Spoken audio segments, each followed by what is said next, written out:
పిల్లలకి స్కూల్ పాఠశాలైతే పేరెంట్స్‌కి స్కూల్ పేరెంట్స్‌శాల.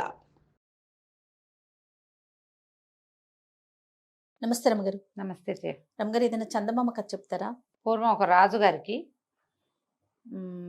ఒక అత్యున్నత పదవి సృష్టించి ఎవరికైనా ఇవ్వాలి మన వాళ్ళల్లో అని ఆయన ఫీలింగ్ అనమాట. అయితే ఆయన ఏం చేశాడు, ఊళ్ళో ఉన్న పురోహితులు అర్చకులు వాళ్ళలో గొప్పవాడు, బాగా పేరెన్నిక గలవాడు, చాలా ఉద్దండ పండితుడు అట్టా వెతికిచ్చాడు. మామూలుగా ఇవన్నీ సెన్సెసేగా, అంతే. అందరూ చెప్పే పేర్లలో ఇంచి ఓ 10 మందిని సెలెక్ట్ చేసి అందులో ఒకళ్ళని తాసేసి ఒకళ్ళని తీశారు. ఆయన ఒక పురోహితుడు, ఆయన చాలా గొప్పవాడు, మంచి మాట్లాడతాడు, పర్వాలేదు. ఆయన కొంచెం అందరికీ మంచి మాటలే చెప్తాడు, కొట్లాడుకోకండి అలాంటివి చెప్పటం వల్ల అందరూ ఆయన్ని నామినేట్ చేశారు.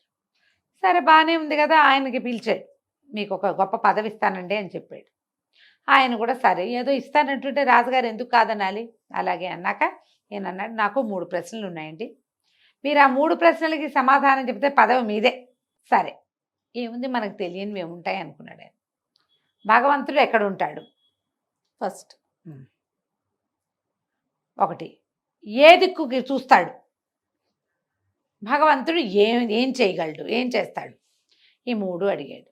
భగవంతుడు ఎక్కడుంటాడు అనే ప్రశ్న ఎట్లా సమాధానం, ఎక్కడైనా ఉంటాడు సర్వంతర్యామి కదా, అది ఎట్లా చెప్పాలి, అన్ని చోట్ల ఉంటాడంటే కాదు, క్లారిటీ ఉదాహరణలతో చూపించాలి. ఈయన ఒక వారం గడువు ఇవ్వండి చెప్తానన్నాడు. ఆయన కూడా ఒక వారం ధారాళంగా తీసుకోమన్నాడు. ఈయన ఇంటికి వచ్చేసాడు, ఎన్నో పుస్తకాలు తిరిగేశాడు ఈయన, వారా వీరా మాట్లాడాడు. భగవంతుడు సర్వాంతర్యామి, ఆయన ఏమైనా చేయగలడు.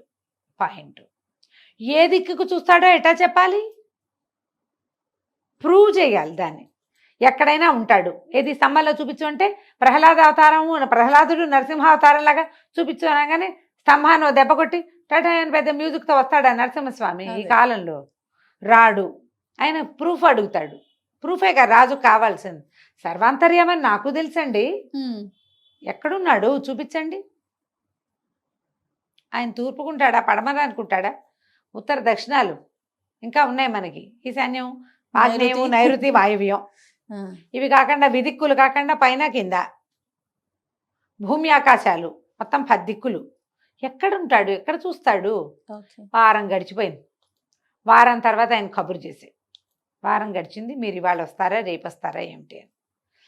సరే వీళ్ళింటో ఒక రంగన్న అని ఒక కుర్రాడు ఉన్నాడు, మంచి చురుకు, పురోహితుడు గారింటో పై పనులు చేస్తాడు. వాడు లోపలికి వార్త తెచ్చాడు, అయ్యగారండి మరి రాజుగారు రమ్మంటున్నారు, మీరు ఎప్పుడు వస్తారని అడుగుతున్నారండి, 2 భట్లు వచ్చారు, 2 కత్తిడాలు పుచ్చుకొచ్చారు, మీరు వస్తామంటే పల్లకి తెస్తారటండి, ఒంటో బాగులేదు ఇప్పట్లో రానని చెప్పరా అన్నాడు.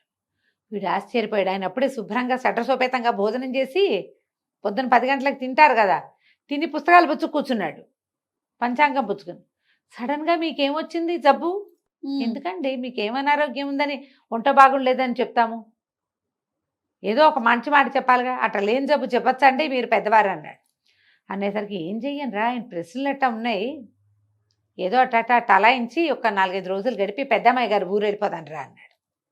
పెద్దమ్మాయి గారు పక్క రాజ్యంలో ఉంటుంది, ఈయనకు దొరకకుండా పోతే సరిపోతుంది. మొన్న ఆ రోజు సెలక్షన్ రోజునే ఏదో కొంచెం బహుమతి ఇచ్చాడు, అది చాలు మనకి, పెద్ద పదవద్దు అనగానే అంతేటు ఏమడిగాడండి అని.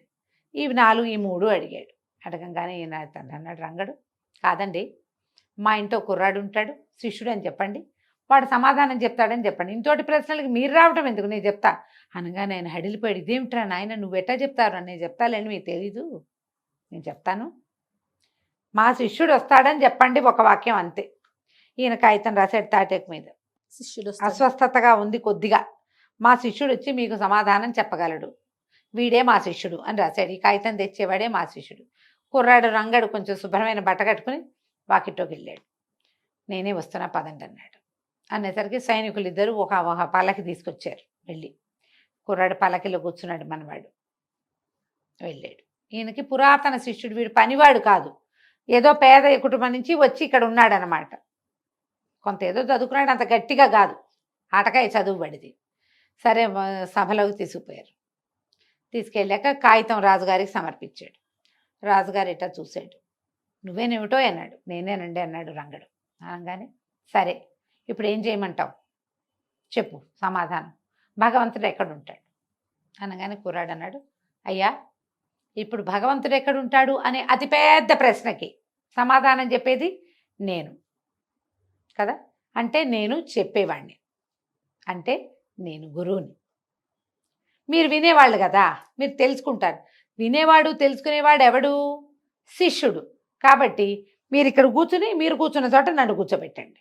రాజుగారికి కొంచెం ఉత్సాహం వచ్చింది, ఏదో వెరైటీగా ఉంది. పాయింటే, వీడే కదా మన గురువు, ఇప్పుడు వాడేగా మనకు తెలియని ఈ విషయాన్ని చెప్పబోతున్నాడు. సరేనని ఈయన్ని తీసుకుపోయి ఈ రంగండి రాజుగారు కూర్చునే సింహాసనం మీద కూర్చోబెట్టి, తను పోయి ఈయన గురువుగారిని, ఈ కుర్రాన్ని కూర్చోబెట్టే ప్లేస్లో కూర్చోబెట్టారు. గురువుగారి ప్లేస్ అనమాట అది. అక్కడ కూర్చోబెట్టాడు. తను అక్కడ కూర్చున్నాడు. కూర్చున్నాక ఇప్పుడు చెప్పండి అన్నాడు. సరే, ఒక దీపం తెప్పించండి. ముందు దీపం కాదు, ముందు ఒక పాల గిన్నె, ఒక గిన్నెడు పాలు తెప్పించండి అన్నాడు. ఈయన ఆర్డర్ ఇచ్చాడు. ఒక పాత్ర, వెండి పాత్ర నిండా పాలు పట్టుకురండి అని. పాత్ర తెచ్చి సభా మధ్యంలో పెట్టారు. అయ్యా ఇప్పుడు ఏం ఆజ్ఞ అన్నాడు. ఇవి ఏమిటండి అని అడిగాడు శిష్యుడు. అడిగితే రాజుగారు అన్నాడు, పాలండి అన్నారు. ఇందులో వెన్నుందా? ఉందండి. ఎక్కడుంది అని అడిగాడు. పాలల్లో ఎక్కడ ఉంటుంది వెన్న? పాలంతా ఉంటుంది. రాజుగారికి ఆశ్చర్యం వేసి, పాలలో ఒక చోట ఎట్లా ఉంటుంది? మొత్తం ఉంటుందండి అన్నాడు. మరి భగవంతుడు కూడా అంతే. ప్రపంచంలో ఒక చోట ఎందుకు ఉంటాడు దేవుడు? ప్రపంచమంతా నిండి ఉంటాడు. పాలల్లో వెన్న ఎలా ఉందో అట్లా భగవంతుడు ఈ ప్రపంచమంతా వ్యాపించి ఉంటాడు. వ్యాపనశీలుడే భగవంతుడు. ఎట్లా పాలల్లో ఒక ప్రాంతంలో వెన్న ఉండదో అట్టా భగవంతుడికి ఒక ప్రాంతం అని లేదు. నువ్వు నేను పిల్లమేక గొడ్డు గోద తేడా లేదు. స్తంభము గోడ పిడక అన్నిట్లలోనూ ఉంటాడు భగవంతుడు. సర్వాంతర్యామి. అంతేనండి అన్నాడు. చాలా సాటిస్ఫై అయిపోయాడు. సభాసదులందరూ చప్పట్లు కొట్టారు. సరే, బాగుంది. ఈ సర్వాంతర్యామిగా ఉండే భగవంతుడు ఏ దిక్కుకు చూస్తాడో చెప్పాలి. రెండోది, సరే పాలు పట్టుకెళ్ళిపోండి అన్నాడు. పాలు పట్టుకుపోయారు. ఈ రెండో ప్రశ్నకి సమాధానం అండి అన్నాడు. ఒక దీపం తెప్పించండి. సరే, దీపం పట్టుకొచ్చారు. ఒక ప్రమిద, దాని నిండా నెయ్యి పోసారు. చక్క పెద్ద ఒత్తేసి వెలిగించారు. దాన్ని మధ్యలో పెట్టారు. మొత్తం సభాభవనం తలుపులన్నీ మూసేసి దీపాలు ఆర్పేయండి అన్నాడు. సభాభవనంలోకి బోలెడంత వెలుతురు వస్తుంది. కొన్ని చోట్ల ఇప్పుడు రత్నాలు ఇంతంత బంచెస్ లాగా రత్నాలు అవి పెడతారు. బయట నుంచి వచ్చే డే లైట్ వాటి మీద పడి ఇట్లా వెలుగు వస్తుంది అనమాట. బయట తలుపులన్నీ వేసేయగానే దీపాలు ఆటోమేటిక్గా ఆరిపోతాయి. సభాసదులందరూ చిమ్మ చీకట్లో కూర్చున్నారు. ఒక క్షణం తర్వాత ఈ దీపం తగతగలాడుతోంది కదా, మొత్తం అంతా వెలుగొచ్చింది. ఇప్పుడు ఇతను అబ్బాయి అడిగాడు, మీ రెండో ప్రశ్నకి సమాధానం అండి. ఈ దీపం ఏ వైపుకు చూస్తోంది? దీపం పెడితే దాని వెలుగు ఒకవైపుకైనా వెళ్తుంది కాదే, దాని చుట్టూతో అన్ని వైపులకి ఉంటుంది. భగవంతుడికి దిక్కు లేదు, అన్ని దిక్కులా ఆయనే ఉంటాడు. ఈ లోపల ఏమైంది? ఈ సమాధానం అయింది. డాక్టర్ గారు, మన రాజుగారు సంతోషించారు. సరే అని దీపం పట్టుకెళ్ళారు. అన్ని తలుపులు తీశారు. గురువుగారికి భయం వేసింది. ఈ పురోహితుడికి కుర్రాన్ని పంపాడు కదా, వీడేం చేసేస్తున్నాడోనని భయంతో ఆయన సభలోకి వచ్చాడు. రండి రండి అన్నాడు రాజుగారు. గురువుగారు కూర్చోవాల్సిన ప్లేస్లో రాజుగారు కూర్చున్నారు. అందుకని జనరల్గా కుర్రాళ్ళంతా కూర్చుంటారు కదా సభాసదులు, తమరు కాసేపు అక్కడ కూర్చోండి అని అక్కడ కూర్చోబెట్టారు. ఇప్పుడు మూడో ప్రశ్న, భగవంతుడు ఏం చేస్తాడు? ఏం చేస్తాడు భగవంతుడు? కుర్రాడిని వాడు. భగవంతుడు చాలా చేస్తాడండి. రాజుని రంగణ్ణి చేశాడు, రంగణ్ణి రాజుని చేశాడు, గురువుని రంగణ్ణి చేశాడు. అంతేగా? మిమ్మల్నేమో ముందు గురుస్థానంలో కూర్చోబెట్టాడు, నన్నేమో రాజస్థానంలో కూర్చోబెట్టాడు. అసలు నీకు నాకు కూడా గురువు అయిన వాడేమో స్టూడెంట్స్ కూర్చునే ప్లేస్లో కూర్చున్నాడు పోయి. ఇది చేస్తాడు భగవంతుడు, ఏదైనా చేస్తాడు. రంగడు రాజు అయిపోయాడు ఇప్పుడు. అంతేగా? ఆనంగానే సభాసదులు చప్పట్లు కొట్టారు. రాజుగారు ఆశ్చర్యంతో ఆనందంతో పరవశించిపోయాడు. నిజం కదా, భగవంతుడు చేయలేనిది ఏదైనా ఉందా? రోడ్డు మీద పోయేవాడిని కింగం చేస్తాడు, పరీక్షలు తప్పిన వాడిని కూడా పెద్ద అధికారిని చేయగలడు, అది వేల మందికి అన్నం పెట్టే సంస్థలకి అధిపతిగా చేయగలుగుతాడు భగవంతుడు. ఆయన చేయలేనిది ఏముంది? వీడి ప్రతిభ కాదు కదా, ఆయన ఒప్పుకుంటే. ఆయన చాలా సంతోషించి, మీ శిష్యుడి వల్ల ఇంత పని జరిగింది, మీ శిష్యుడికే ఇంత తెలివి ఉంటే గురువు గారికి ఎంత తెలివి ఉండాలి అని ఇంకా ఆలోచించి గురువుగారికి పట్టం కట్టి ఆ రంగడు అంతకుముందు ఏదో గురుగారింట్లో పనిచేస్తూ 2 ముక్కలు చదువుకున్నాడు.